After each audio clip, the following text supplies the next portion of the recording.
দমদমে নাবালিকাকে যৌন হেনস্থার অভিযুক্তকে গ্রেফতারের দাবিতে দমদম থানার সামনে বিক্ষোভ বিজেপি কর্মী সমর্থকদের। ঘটনা প্রকাশ্যে আসার পরই এলাকা ছাড়া অভিযুক্ত দাবি পুলিশের। অভিযুক্তকে আড়ালের চেষ্টার অভিযোগে গ্রেফতার আটক নেতা। আটক দমদম পুরসভার ২ নম্বর ওয়ার্ডের প্রাক্তন তৃণমূল কাউন্সিলর জলিল মণ্ডল।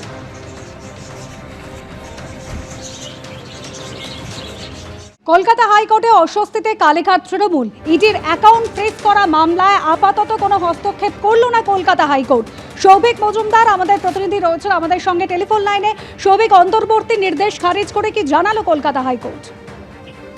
দেখো, কলকাতা হাইকোর্টে কালীঘাট তৃণমূল এই মুহূর্তে বড়সড় অস্বস্তিতে। তার কারণ হলো যে ৩টি ব্যাংক অ্যাকাউন্টে ৪৪০ কোটি টাকা ছিল এবং যে ৩টি ব্যাংক অ্যাকাউন্টে এ রাজ্যের পুলিশ তারা প্রাথমিক পর্যায়ে ফ্রিজ করে এবং তারপরে ইডিও সেই একই ৩টে অ্যাকাউন্ট ফ্রিজ করেছিল। এখন তুমি জানো, রাজ্য পুলিশ অ্যাকাউন্ট ফ্রিজ করার পরেই তৃণমূল কংগ্রেসের তরফ থেকে কলকাতা হাইকোর্টে মামলা করা হয় মাননীয় বিচারপতি সৌগত ভট্টাচার্যের এজলাসে। এবং মাননীয় বিচারপতি সৌগত ভট্টাচার্য তিনি একেবারে কড়া শর্ত বেঁধে দিয়ে তারপরে আদালতের নজরদারিতে একজন অবসরপ্রাপ্ত বিচারপতিকে বিশেষ অফিসার বা স্পেশাল অফিসার নিয়োগ করে তারপরে শুধুমাত্র দৈনন্দিন কাজ চালাবার জন্য এই ৩টি ব্যাংক অ্যাকাউন্ট খোলার নির্দেশ দিয়েছিলেন মাননীয় বিচারপতি সৌগত ভট্টাচার্য।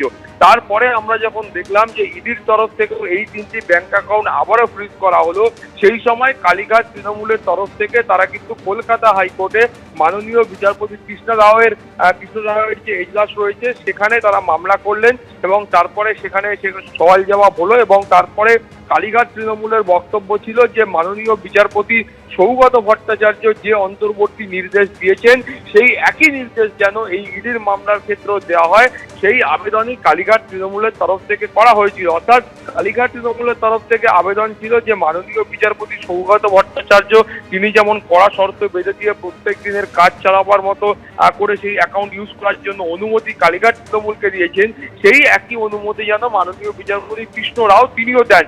কিন্তু সেই অন্তর্বর্তী নির্দেশের যে আবেদন ছিল সেই অন্তর্বর্তী নির্দেশের আবেদন আজকে খারিজ করা হয়েছে।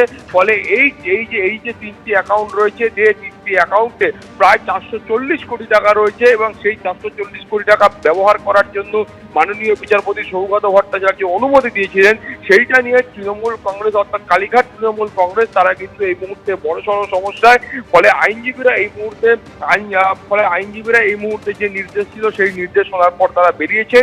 কিন্তু আপাততভাবে ইডির তরফে যে অ্যাকাউন্ট ফ্রিজ করা হয়েছিল সেটা খোলার বিষয়ে বা অ্যাকাউন্ট ইউজ করার বিষয়ে কোন রকম অন্তর্বর্তী নির্দেশ মাননীয় বিচারপতি কৃষ্ণ রাও দেননি। ফলে বুঝতে পারছো যে আগামীকাল 21শে জুলাই তার প্রেক্ষিতে সামগ্রিকভাবে যে খরচা রয়েছে সেইটা নিয়েও কিন্তু তৃণমূল কংগ্রেস অর্থাৎ কালীঘাট তৃণমূল কংগ্রেস তারা কিন্তু এই মুহূর্তে বেশ খানিকটা চিন্তায় রয়েছে। ধন্যবাদ সৌভিক। এবিপি আনন্দ এগিয়ে থাকে, এগিয়ে রাখে।